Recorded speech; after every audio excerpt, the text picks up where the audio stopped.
TNA, prove me wrong. Drew McIntyre has done it. He is the undisputed WWE champion. Welcome to the Wrestling is Bullshit podcast. We are back. We are here to talk about wrestling. It has been a very eventful, news heavy, surprisingly, first week of 2026, roughly. So, very excited to talk here about what's gone down.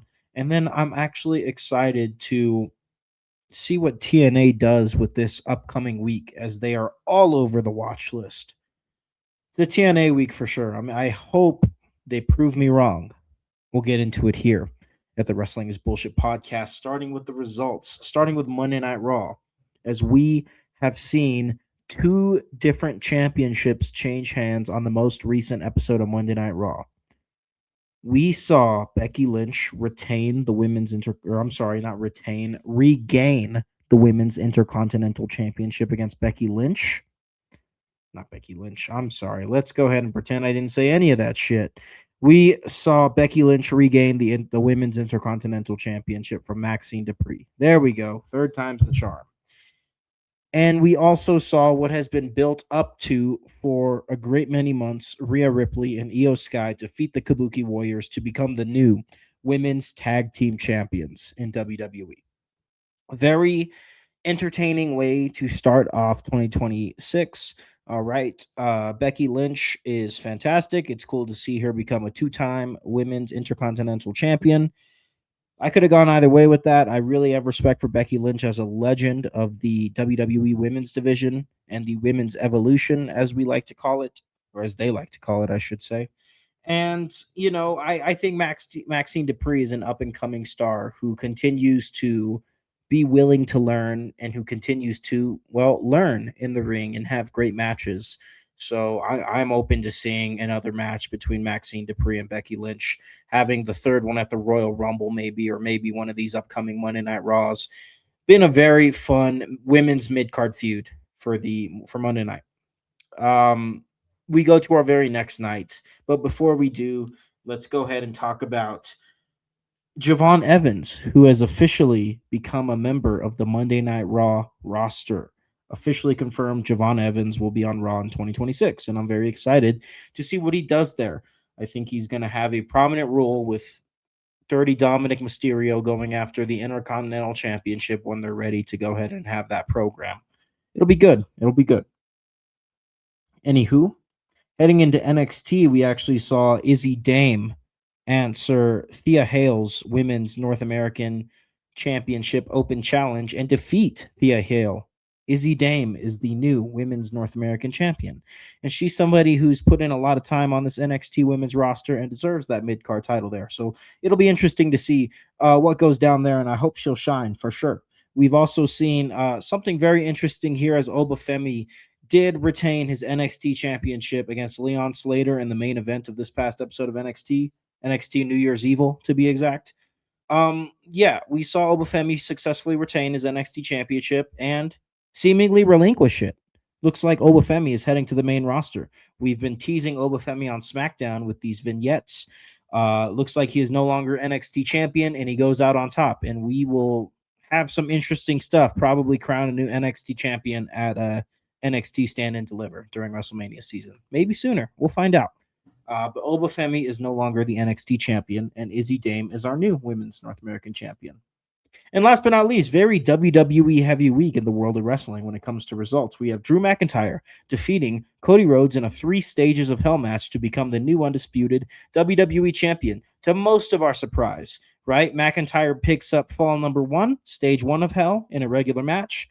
Cody Rhodes picks up fall number 2, a Falls Count Anywhere match with a crossroads through the announce table.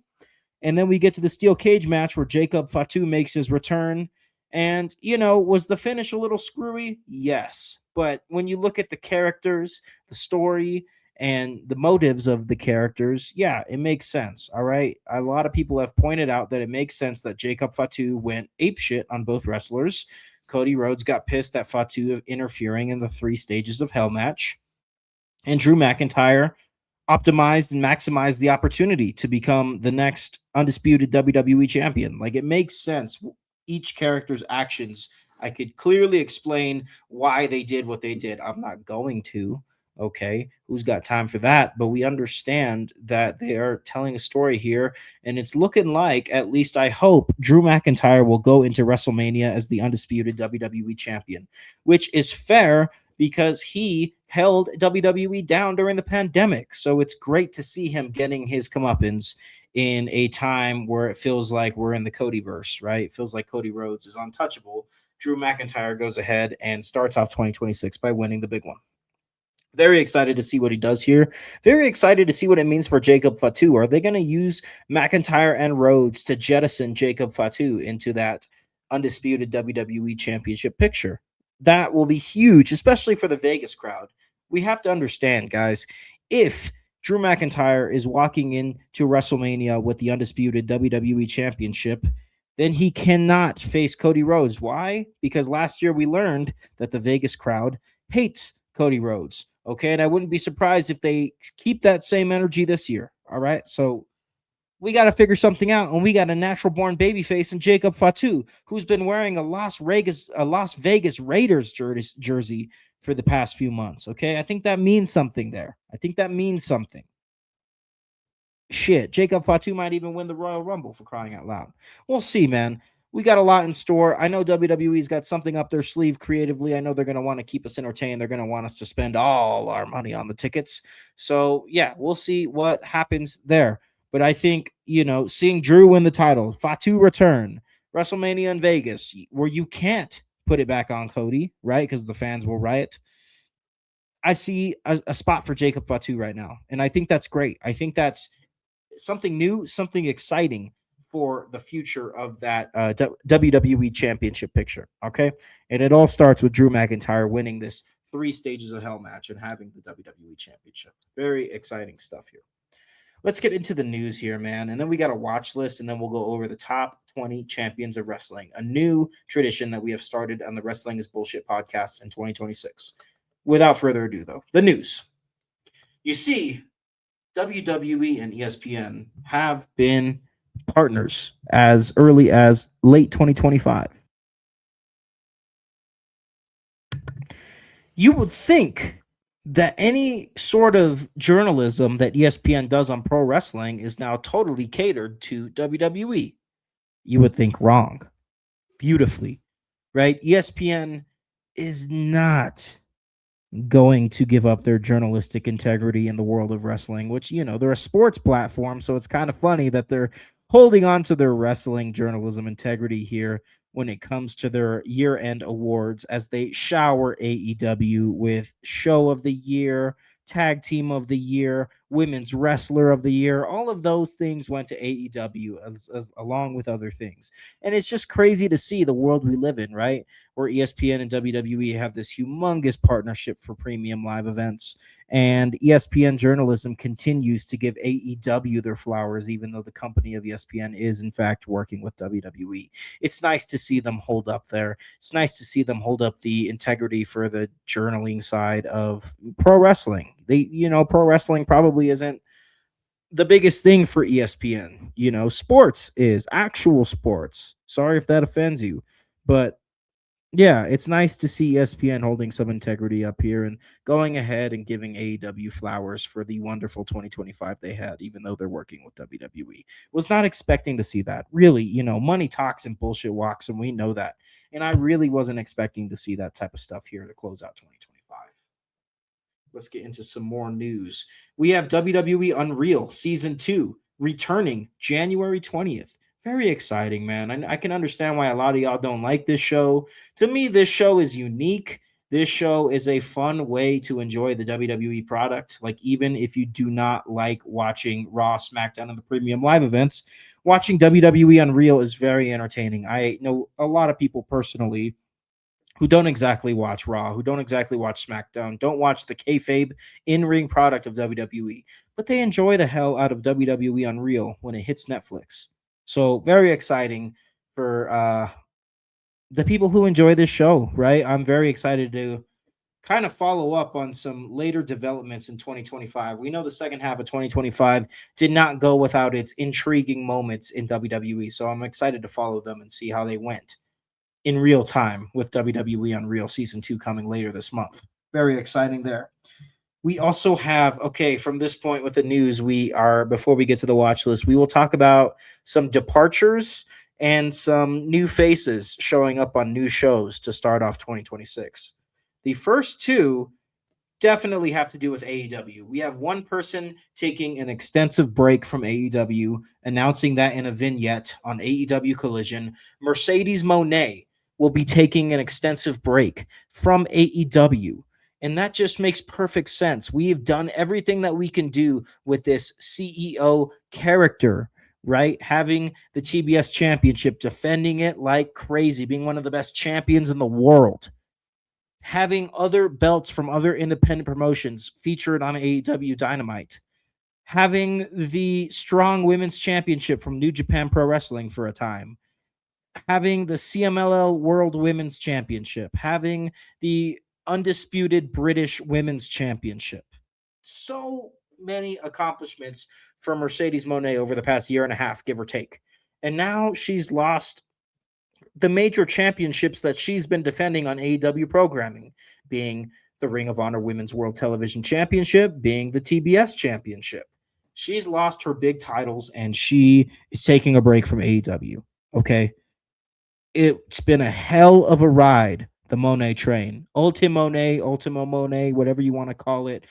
7 belt Monet, 10 belt Monet, 12 belt Monet, whatever the hell it ended up being. It was a hell of a ride. I had a lot of fun watching her wrestle in AEW, in Ring of Honor, in New Japan, and elsewhere, wherever the heck else you caught her. Okay. It's been a hell of a ride for Mercedes Moné. She will now be stepping away from AEW for a little bit to take a break and probably come back and set her sights on the AEW Women's World Championship whenever that is. Whether it's the second half of this year, whether it's 2027, whenever it is. I am excited for Mercedes to come back, and I have enjoyed her reign personally.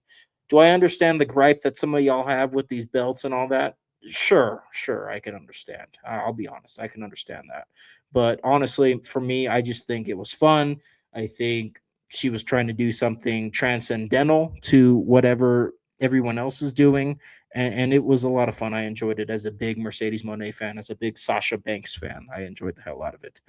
Okay, so we will see her when we see her. And somebody debuting in AEW was Jake Something, formerly known as Jake Something on the TNA roster, is now officially a part of the Don Callis family, known as Jake Doyle. Okay. Huge loss for TNA. All right. It's been crazy because you would think the people that TNA is losing, in theory, you would think are heading to NXT or WWE. And we have seen that with people like Jordan Grace, with people like Joe Hendry, with other people, you name it. I'm sure Leon Slater will be over there soon.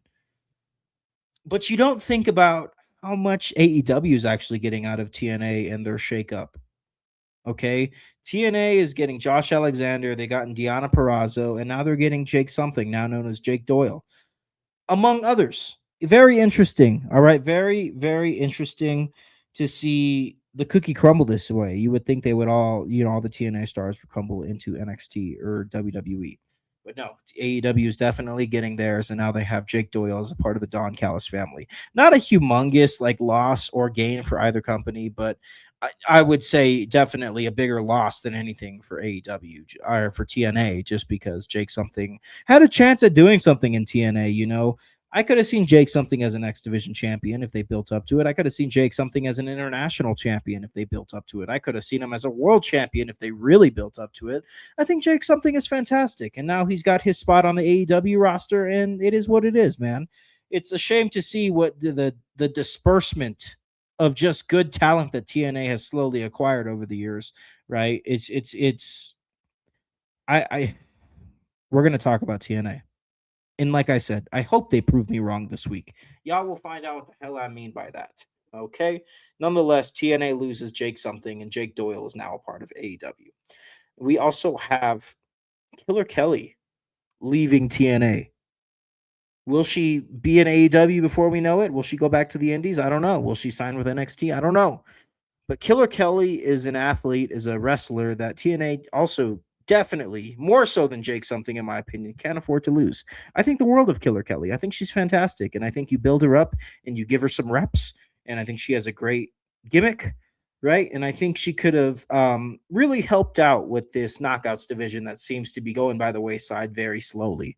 All right, it's a shame to see Killer Kelly leave TNA. It's a shame to see Jake something leave TNA, but it seems like TNA is getting gutted from both sides right now. We know that Jake something is officially in AEW as Jake Doyle, but we don't know where Killer Kelly will end up. And hopefully she ends up somewhere, because I think if she got the right coaching, the right development, I think she could be a serious star. Personally, I think. Maybe I'm wrong. Okay, guys. Yeah, we've got a lot of news, like I said, this week, low key, but we just finished up the news, and now we have the watch list, and then we'll get into the top 20 champions of wrestling. Okay, the watch list. Starting with NXT this week, we have two title matches for NXT: Jasper Troy versus Tavion Heights for the Speed Championship, and Stax versus Shiloh Hill for the TNA International Championship. Two solid matches. I'm a little more excited to see Stax. I think he's an underrated heel champion, NXT guy holding TNA hardware. And because they've kind of learned their lesson and chilled out with it, it can be effective with a guy like Stax. Okay. And I think he can go on and have a good match here with Shiloh Hill, who's going to be fantastic. And we'll see what happens, man. NXT is definitely a must-watch show with this pair of title matches here. And then we have Wednesday, AEW Dynamite Maximum Carnage, where MJF will defend the AEW World Championship against Bandito. Should be a fun match. Should be really awesome. MJF's first AEW World Championship defense in a very long time, as he recently won the title in December. And Bandito has been the Ring of Honor World Champion for almost a year now, and he's been doing fantastic, and he gets a big spot against MJF here on AEW Dynamite Maximum Carnage. Should be good. And last but not least, we have two more shows on the watch list, guys, and these are both TNA shows, okay? I've been running my mouth about the deterioration of TNA over the past several months, okay? I've been expressing my distrust with how WWE plans to handle TNA and how it's been paying off, or lack thereof, I should say.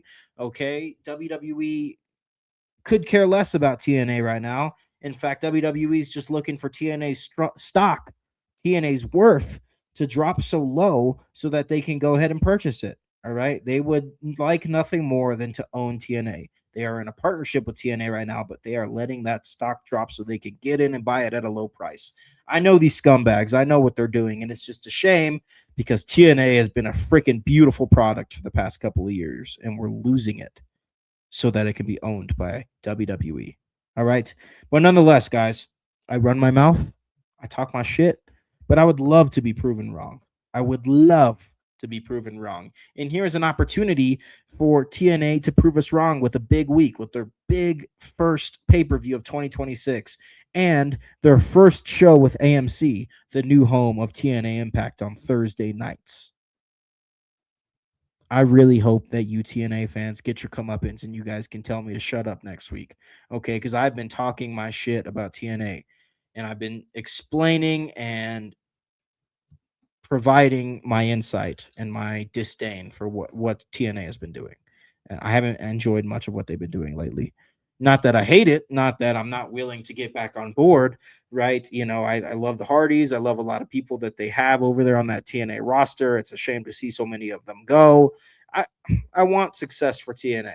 It's just scary because that's not up to us anymore. That's up to TKO at this point, it feels like. All right, which is not who you want to leave it up to if you're a TNA original. Okay, let's get into these two shows. The first, TNA Thursday Night Impact, will be on AMC this week live. It will have 3 title matches. We will see the Inspiration take on the Elegance brand for the Knockouts World Tag Team Championship. The Inspiration looking to retain against the Elegance brand here. We will see Leon Slater defend the X Division Championship against Myron Reed, which should be fantastic. Myron Reed is awesome, dude. I'm surprised that he doesn't have a more prominent role in the world of professional wrestling in 2026.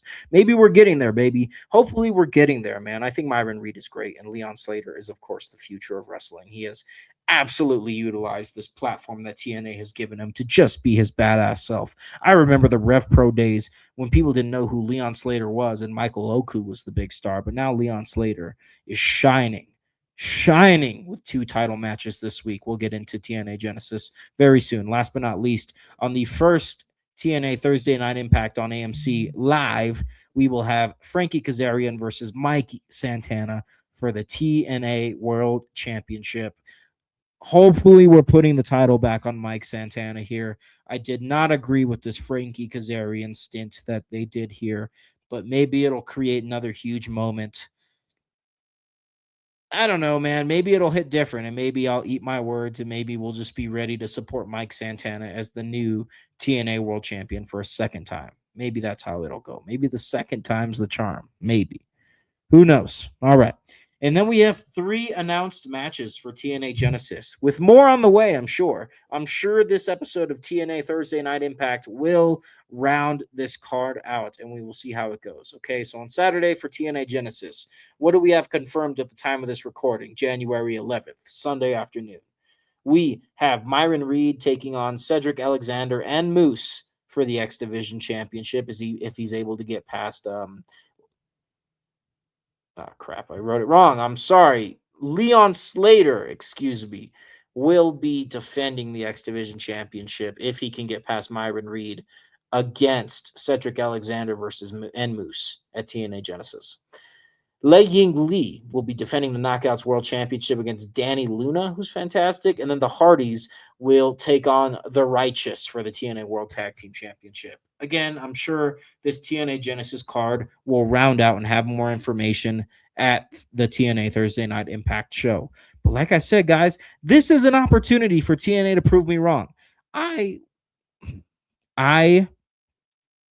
loved TNA before they freaking got in business with WWE within the partnership stuff.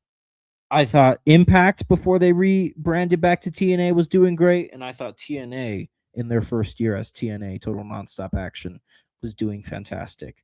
But ever since we got this NXT stuff, ever since we got the partnership between TNA and WWE, which sounded cool and which admittedly has been really cool since its inception in certain times, it's it's taken a lot more from TNA than it's given it. It's taken a lot more from TNA than it's given it, and it's given it right to NXT. And we are just, I think we are kissing TNA goodbye. And I hope to be wrong. I hope TNA Genesis is a kick-ass pay-per-view, and I hope that TNA finds success with Thursday Night Impact on AMC. Okay, that is my hope. But I also have a duty to keep it real with y'all when I see some bullshit, and I've been seeing some bullshit with TNA. I'm not going to front, all right? So TNA, prove me wrong. TNA fans, if you're listening to this anytime after TNA Genesis, go ahead and tell me how wrong I am if I was indeed wrong. But something tells me that, I'm kind of preparing y'all for what the true intention of Total Nonstop Action is in the world of professional wrestling from now to the future. Okay. Okay. Let's get into our last segment, guys. The top 20 champions of wrestling. Just a fun thing I do. Again, I want to reiterate this is based on work ethic. There is a time where the metrics show me equivalent work ethic for not just a couple of champions, but a whole batch of champions. And yeah, at that time, you would see me use my subjectivity and use my opinion to kind of figure out who goes in front of who. But primarily, guys, this is based on work rate. Okay. This is based on how many times you defend that title. This is based on champions showing up for work and making a name for themselves with their hardware. Okay. So let's start at number 20. Lei Ying Lee, Knockouts World Champion. TNA showed great interest in re-signing her and using her as a focal point of the Knockouts division, and we're just getting started with Lei Ying Lee. Jackson Drake, WWE Evolve Champion. WWE Evolve has been a surprisingly interesting show. I think both championships, the Evolve and the Women's Evolve Championships, have been solid titles in the world of wrestling in 2025. And this seems to just be the beginning. Okay. WWE Evolve seems to kind of be similar to Ring of Honor, right? It's going to be very, very major promotion owned, small show feel. But it's fun. So we have Jackson Drake as the Evolve champion here at number 19. Number 18, the Hardys, holding TNA down as a constant and just being great champions. Just defeating Father Time, being the only group to do it. They're up there with the Undertaker. People say Father Time's undefeated. The Hardys and the Undertaker would say that that's bullshit. Hardy's in at number 18, TNA World Tag Team Champions. The Inspiration at number 17, okay? The Inspiration has been holding it down for TNA as Knockouts World Tag Team Champions. They seem to have been, what's the word, orbiting around these titles for the past couple of years. They gain them, they lose them, they gain them, they lose them, but they're becoming legends in their own regard in that TNA Knockouts tag team division. We are experiencing the work of legend with the Inspiration. Okay, and at number 16,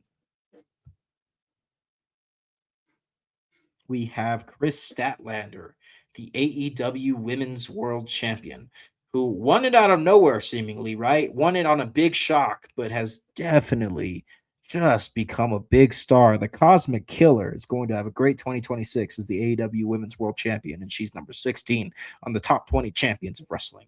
Who's above her at number 15? All Ego Ethan Page, who's been doing fantastic work with that North American Championship over at NXT, right? Does it seem a little redundant? Does it seem a little above him or below him, I should say? Does he seem like he should be more of a main roster mid-card champion than an NXT mid-card champion? Yes, but reps are reps and timing is everything. Right now, the time has All Ego Ethan Page as the number 15 champion on the top 20 champions of wrestling as North American champion over there at NXT. Number 14, Frankie Kazarian. Somebody who I'm trying to be as fair as possible to, right? It's not really his fault that TNA wants to ride with him right now. In fact, if you're a wrestler and somebody wants to put the belt on you, you go ahead and say yes, and you maximize that opportunity. I just think we've been left with such a bad taste in our mouths by seeing Kazarian defeat Mike Santana in Mike Santana's first title defense, and it's really hard to judge this TNA World Championship reign that seemingly came out of nowhere and hopefully is coming to an end soon. No diss to Frankie Kazarian. It's just not the right time, man. I don't know what TNA was thinking. Okay. And number 13, we have Bandito, the Ring of Honor World Champion who's been badass, who's been wrestling in Mexico, wrestling in Ring of Honor, wrestling on AEW, wrestling around the world with that Ring of Honor World Championship and truly making it mean something at a time where AEW hasn't done shit for the brand. Bandito has made that Ring of Honor World Championship mean something. Who's above Bandito at number 12? It is Stephanie Vaquer. Stephanie Vaquer has been fantastic as the women's world champion. I understand that there are talks of her being injured. I hope that they are false.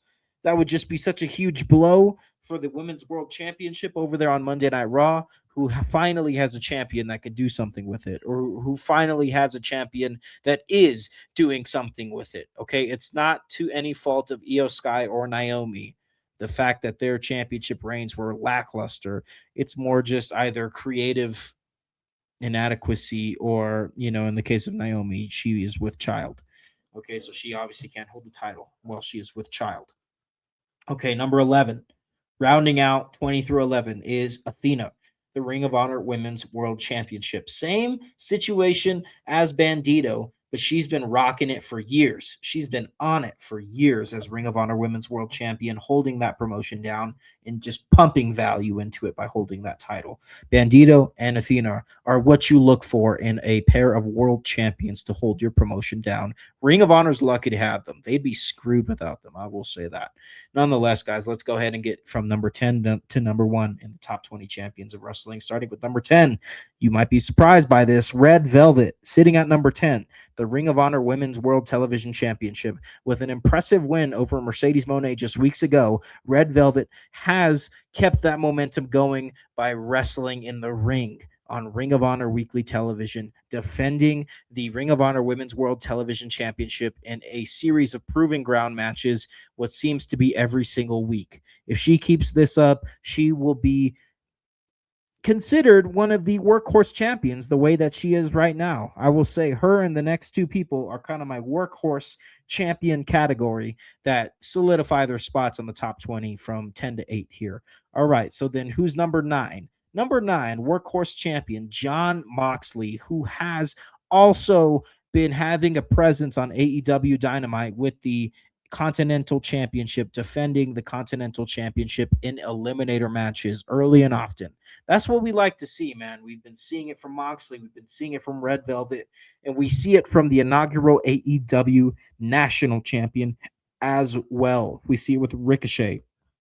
We see this workhorse defend a title that he's barely won in November in Ring of Honor, in New Japan, in CMLL, and in AEW. The AEW National Champion Ricochet, along with Moxley and Red Velvet, you can consider them the workhorses right now. Okay, they are kicking ass and they deserve their spot, not only in the top 20, but in the top 10. The metrics allow me to put them there, and they deserve it. All right, let's go ahead and get on to number 7, Stacks. Okay, the TNA International Champion Stacks is one of the most underrated wrestlers in the world right now, as he has a nice heel shtick, and he is defending the title not only on TNA programming, but NXT as well. Like I said, guys, this is based on work rate. You think about a guy like Stacks, you can't wait to boo him if you're a TNA fan. He's an NXT superstar holding TNA gold, and he's absolutely getting into the ring and having a good reign so far, 1 month in. Okay, number 6, a new champion, but a champion that has hit the ground running with a title defense 7 days after winning it, Julia. That's going to go a long way for the metrics there, as Julia lands herself at number 6 in the top 20 champions of wrestling as the new Women's United States champion over there on SmackDown. We will see if Julia is able to keep this momentum going or if she'll flutter away from 11 to 20. But I am down to keep her in this top 10 if she puts the work in. Number 5, we have FTR, one of the best tag teams ever. Best tag team of 2025, probably. AEW World Tag Team Champions, hitting the ground hard, winning in late November, defending the title well, and just kicking ass. I'm expecting FTR to stay around this top 10 for a minute here, but we'll see what happens. You never know. We could have things happen. We could have, bookers fumble the bag. Creatively fumbling the bag is literally what goes on in wrestling 24/7. So we'll see what happens with FTR. And number 4, we have the United States champion, Carmelo Hayes, who continues the momentum that the United States Championship brings to the weekly SmackDown TV show with these weekly defenses, these open challenges. All right. Carmelo Hayes, fantastic work with that United States Championship. Cheers to a good 2026. Stay in the top 5, baby. Stay in the top 5. Number 3, Mark Briscoe. Someone they have built up slowly, somebody that has pay-per-view wins over the likes of guys like MJF, and somebody who has taken the momentous TNT championship from the momentous Kyle Fletcher in late 2025. Mark Briscoe continues to hold it down, defending the TNT championship on the likes of Dynamite, primarily Collision, and making Collision a must-watch wrestling show. Number 2, the future of wrestling. X Division champion Leon Slater, who has a busy week ahead of him with 2 title defenses. We will see if he's able to make it out and continue being the fantastic X Division champion that he's been, that landed him the number 2 spot in the top 20 champions of wrestling. And number 1, he's better than all of us, and we all know it. Maxwell Jacob Friedman, MJF, AEW World Champion, who has already gotten his first title defense in the books and will be defending against Bandito shortly.